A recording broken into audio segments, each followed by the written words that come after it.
Let's set this up here just a little bit. So normally what I would do is I would go through and I would talk through the main event down. I'm going to do that. But I do think we have to start with a bit of an opening preamble on the sphere itself. There was an enormous amount of questions, certainly an enormous amount of hype heading into this, and what would it all be like in the end? My position ahead of the fight was I did not know how they were going to make it work. I had been to the Sphere for a music act show. It blew my fucking mind, but it was hard to know exactly how it would go. And so my only question was I had seen an enormous amount of negativity, which I understood around the branding, which I understood around the ticket prices, and the card quality left something to be desired in certain ways. But in general, I thought people were being far too dismissive because I thought that the general atmosphere of the Sphere could lift everything up if it was done correctly. At a bare minimum, I was asking for restraint. Let's wait to see how the show went, and then we could judge it afterwards. Well, the show is over, so now we can judge it. It is fair to say that it wasn't a super magical experience at any point on the preliminary card. They did a couple of background changes, which were pretty cool, but there was really not that much special. And there was a lot of negativity on social media when the prelim card started. But then there was assurances from folks being like, wait until the main card. So then the main card happened. And then as predicted, there were these, I think they ended up having something like 5 or 6 chapters where they started from the beginning of time and then traced the history of Mexican sort of warrior spirit into the world of prize fighters that they became, and ultimately culminating with the main event. But they did more than that. They handed out those wristbands, which flashed green and red in the audience, which kind of added things. They had a different number of mics throughout the cage. They had double the number of cameras, and you saw what they did with the other atmospherics in terms of the sort of floor lighting. And then on top of that, like the Octagon Girls having costumes that matched the atmosphere of each of the individual chapters. There was a lot going on. I'm going to say this. The UFC hit a fucking grand slam with the main card production at UFC 306. That isn't to say that it was completely flawless. That's really not my point. But in terms of what they could do based on the amount of time that they had and the resources available, that was fucking incredible. And the point I want to make here, let me close this off if I may. The point I want to make about all of this is that the pageantry and the grandeur that used to be a normal part of the elite MMA experience has been drummed out of the industry because of the way the business model works, which is normally just shipping content out the door at all times. According to Billboard magazine, the UFC didn't even want to do this show. They wanted to have it at T-Mobile, but the folks at T-Mobile gave it to Canelo Alvarez for Mexican Independence Day. And so Danny was able to get a one-time thing of getting out of their deal to do a show at the Sphere, and they leaned into it big time. And while not perfect, it fucking worked with flying colors. You did get pomp and circumstance. You did get grandeur, and you did get something of a real celebration of not just Mexican fighting culture, but Mexican culture more generally. You saw like the town squares that resemble Oaxaca. You saw the ofrenda that goes into their Dia de los Muertos traditions. You saw, the ruins, the Aztec ruins that are part of their broader history more generally. It was not just a celebration of Julio Cesar Chavez and Salvador Sanchez. It was much bigger and much broader than that. And I can understand some of the complaints that people felt it was a little too computer graphic-y, that kind of drained it a little bit from some versions of authenticity that could have been available. And I don't think that's necessarily an unfair critique.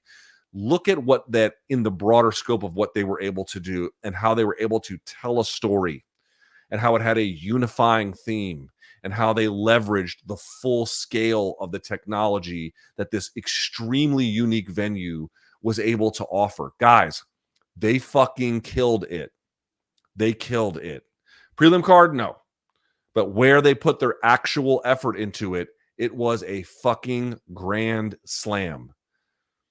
It was a grand slam. And I put that video up about a week ago, however long it was, when I was like, you guys are all wrong about this. I don't know if it's going to be good, but I know enough about this venue and I know enough about the history of MMA to be like, we should at least wait until it's over.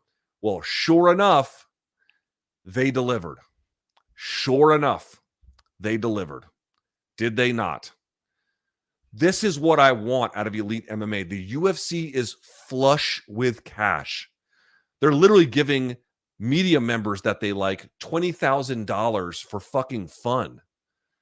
If you're going to have that much money and that much of a stranglehold on the industry, the least you can do is leverage that a little bit for the rest of the consumer benefit once in a while. And they did. And they did. And people were wondering, why does it have to be Noche UFC? Can you not see now that they needed a unifying theme to tie everything together? And I know that kind of compromised card quality to an extent, because you're like, why is, Rodriguez and Osborne on the main card? Okay, fair enough. Although there's something to that, because Rodriguez is actually, Lazy Boy is like a big growing name inside Mexico, and they wanted to help push that forward. But I understand some of the other complaints. Nevertheless, look at what happens when they try.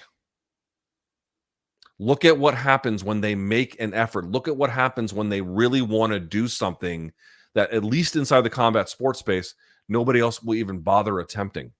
And look at how much derision and negativity and cynicism that they had to swim through in order to get to the other side of things. An absurd amount. Far more. A certain degree of skepticism was, of course, warranted. A certain degree of, I would never pay, guys, I would never pay $5,000 to watch an MMA fight. Like, I'm not going to do that. That's not going to happen. So on that level, fine. We talked about this. But could they make a show that was memorable? Could they make a show that at times took your breath away? Could they make a show that at times was absolutely unlike anything else you had ever seen before? They fucking did it. And for everyone out there who, again, that video I put out last week, it was provocatively titled, "You're All Wrong About the Sphere Show," is one of the most downvoted videos I've ever put out on this channel. You sure about that, folks? You sure about that? How do you feel now? Did every single piece blow you away? No, not every single piece. But the overall quality of that show, the memorability, the look of it outside the ancient ruins and the town square, and now modern Mexico, and then ancient Mexico, and everything in between, and going into outer space, and the formation, and the graphics packages, and how it pulled you in. They fucking killed it. They killed it. So I understand if the branding was confusing. Fine. I understand if some of the graphics individually were a little too computer graphic-y, it kind of maybe lost you at times. All right, fine. But for a first run in the build, they said this is one and done. Can you imagine if they get a second crack at this and they can fix all the things that didn't work about this one, that they can go and iron out and then lift it to another level on the next one? Guys, they smashed it. And for everybody who was insanely negative about this, I understand. If anybody understands cynicism about MMA, motherfuckers, I've been Mr. Cynical for 15 years. But if even I am like, hey, wait a second, folks, maybe, just maybe, if one of the most cynical bastards that's ever covered the sport is like, guys, you're being too cynical, it might be time to take a step back.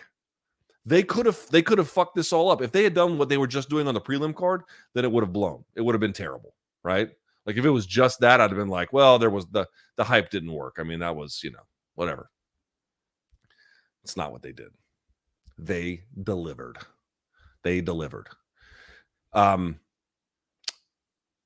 do think that if they do this again, that the main event to me was a quality main event. I mean, Canelo versus Berlanga, no one gets graded on a curve more than Canelo Alvarez these days. Berlanga should have never been in that fight. He got dropped in the third. He should have never made it past round 9, much less round 6. And I saw people like, oh, look at his poise. Look at that fight was closer to the Harlem Globetrotters versus the Washington Generals than it was a legitimate fight. But at the UFC, you had a legitimate fight. And I've been defending boxing through all of 2023. And parts of 2024. This fight at the UFC tonight, Sean O'Malley versus Merab, was vastly more legitimate. However, what I will say is if they go back to the Sphere, I think they need to load that fucking card up. It doesn't need to be for Noche UFC. That was a fun thing that they did. They could do it again, I suppose, but I'm not sure how you would really repackage all of this.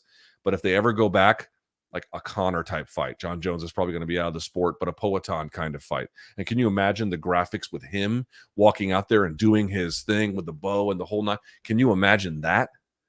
That would blow your goddamn mind, especially if they had a lead time to really, build that up. So I really hope people can reflect on this and realize we are so used to in MMA, we are so conditioned to just expect gruel every Saturday night that we have lost touch with what used to be at the elite end of things a much more common reality of having a little bit of grandeur and polish and production put into our best. That used to be much more common, and it has been slowly bled out. Well, today was a massive transfusion. They brought it all back, or a good chunk of it anyway. And while not a perfect show, it was a fantastic effort on the part of the Ultimate Fighting Championship to raise the fucking bar. And if there was ulterior motives, hey, we were trying to impress Amazon. Jeff Bezos is there. Hey, we were trying to impress Netflix, because I'm sure their executives were in attendance, or Turkey Al Sheikh. That's possible. It is entirely possible that there are other reasons why they did it other than just getting back to the grandeur of things. But the recipient of the success of this, the recipient of the benefit of what they were doing here, it is you and it is me. More, please. More, please. Take a Connor fight there if you can. Take a Poatan fight there if you can, or whatever ends up being next.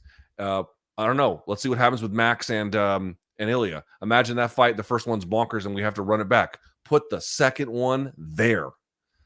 That's what I'm talking about. Really raising the fucking bar. Can you imagine the Hawaiian celebration when Max comes out to Hawaiian Kickboxer? I get chills just talking about it.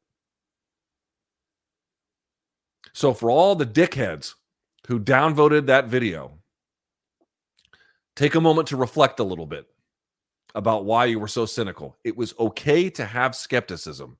It was not okay to decide before you even had a chance to look at it, and not some promoter trick. The world's most unique venue. There is one of these on planet Earth. Give it a shot. Let's see what they can do. Well, look what they can do when they try. Look what they can do when the Ultimate Fighting Championship wants to try. Look what they can do. Fucking magic. Pretty goddamn impressive. Let's put pressure on them to give us more magic on a more consistent basis, if at all we can.